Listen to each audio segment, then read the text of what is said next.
birthday. Amen. Lord Church are greeting you a happy birthday, Rox. Then, just a small background ng Voice Rox. Because we always experience her kindness.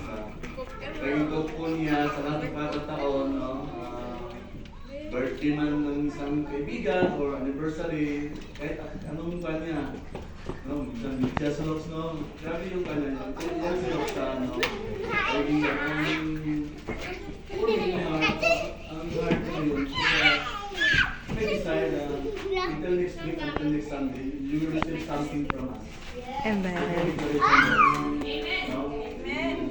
Invested a lot to God's glory. Amen. Salamat sa buhay mo kung true giver.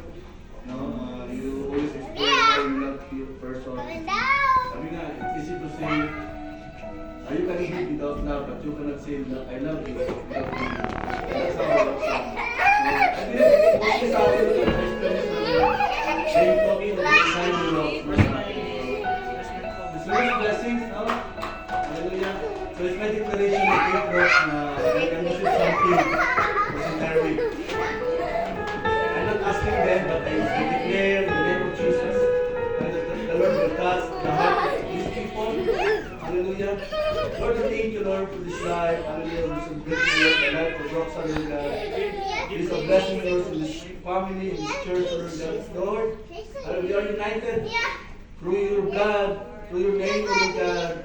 Lord, stop blessing, Lord God, this person, Lord God. Salamat, Lord. Continue, Lord, to guide her. And I pray, Lord God, that you will bless, Lord, every work, Lord God, of her hands, Lord God. Salamat, Lord, sa mga opportunity na inyong parating, Lord God. And even, Lord, you know Roxanne, Lord God. Hallelujah. Alam mo, Lord, every details, Lord, ng kanyang buhay. Panginoon. Salamat, Lord, na ikaw, Lord, ang magpagkat, Lord.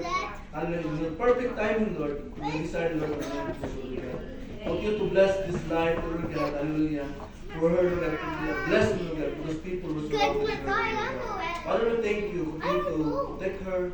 And even, Lord God, salamat, Lord, ingatan mo din, Lord, ang kanyang family back home in our country. And even, Lord, sa kanyang coming, Lord, the wedding. Hallelujah. You are the Lord who provide all the needs, Lord God. Hallelujah. And declare, Lord, the success, Lord, that wedding, Lord, the event, Lord, her life, Lord God. Hallelujah. Salamat mo sa buhay ni Roxanne. Pupuli ka namin pinapasalamatan, Lord God, as another year na in Jesus' name we pray. Amen. Okay.